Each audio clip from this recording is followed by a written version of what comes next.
Good morning. My name is Marcel Hako. I'm presenting you this presentation from sunny Manitoba.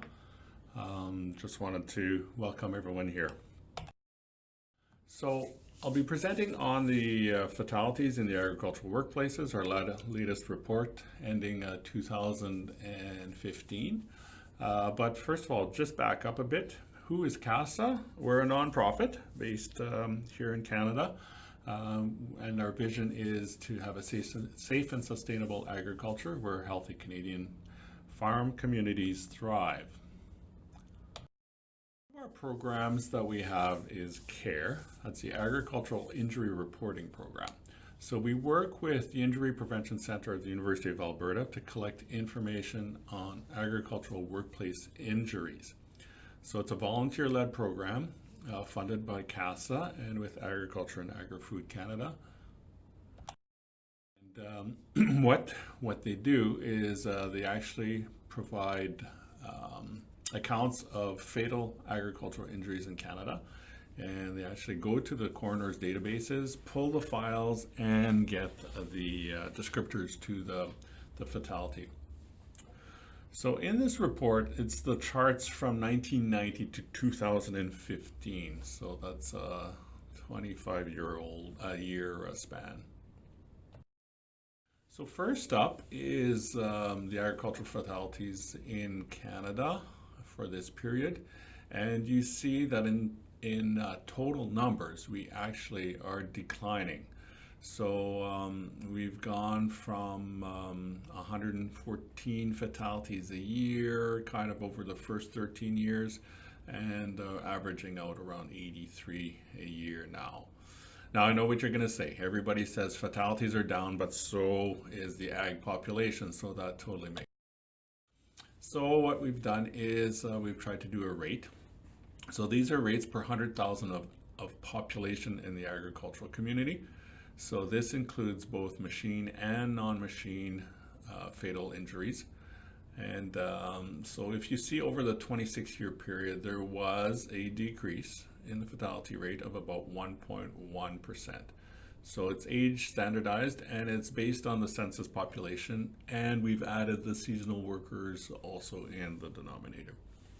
So who is the...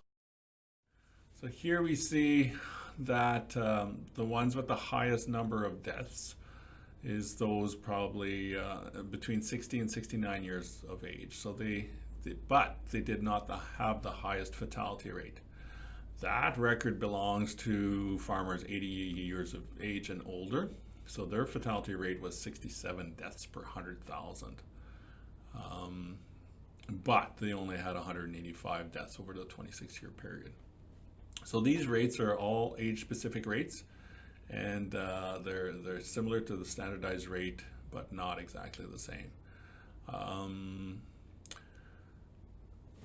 So when are the fatalities occurring? No big surprise here. No, I did that wrong. Stop. Sorry. The age groups. What are the rates with age groups? So we see the older adults, the rate is decreasing, which is good news. Under adults from 50 to 60, they also had a slight decrease. And the fatality rate for children has a slight decrease. So now, when are people dying? So of course, no surprise. Most of the fatalities occur from May to October. That's the traditional growing season in Canada. And then we have a bit of a spike in September, and then it goes July and August.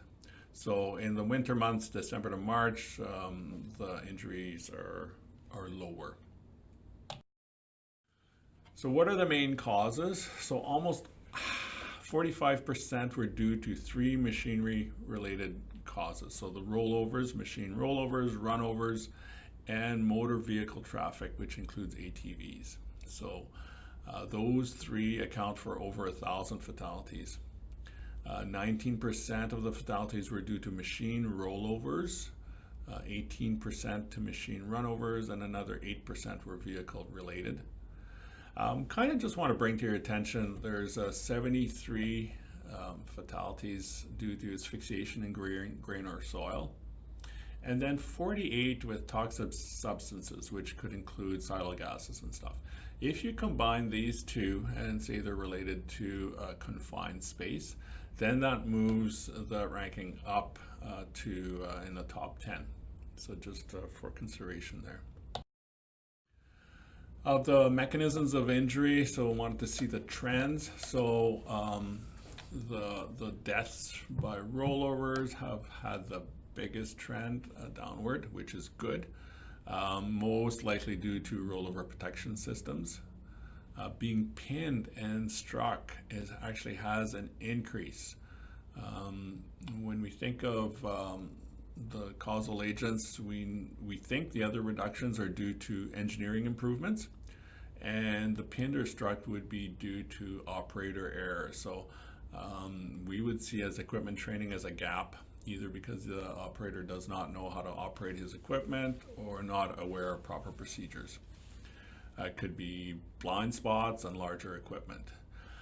We not on here is motor vehicle causes. It was not included in this graph because we don't have the denominator because it's not based on the farm population. So just for interest's sake. When we look at the mechanism of injury per age group in total numbers, basically rollovers for farmers aged 60 to 69. And if you look at a rate, we see two little blips. One, runovers were the leading cause for children less than 10 years, and then for those 70 years and older.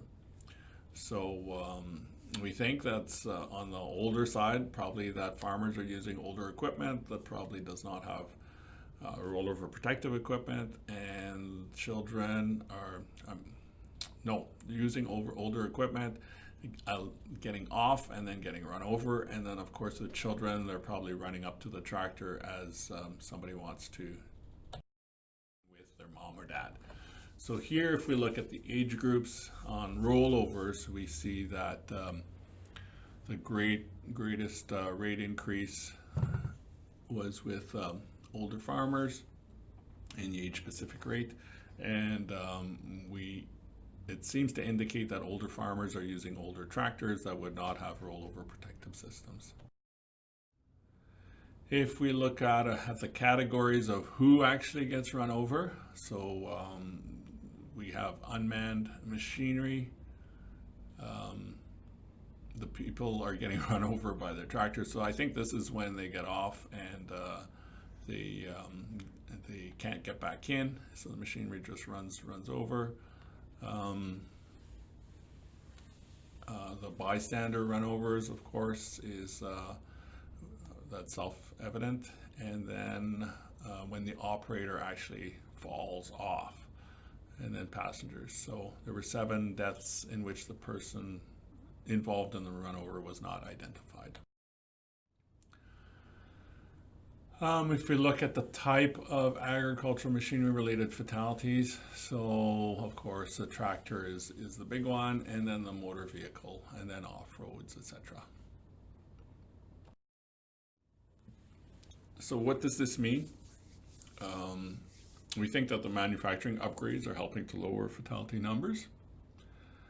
The operator error is causing a rise in fatalities. So remember the pinned slide. I think a myth is that farm visitors are often a group, but according to this data, farm visitors are not. It's the operator or the family or the children. Good news is fatality rate is on a slow drop, and most of the fatalities happen from May to November. So the industry is improving, but we still have a long way to go.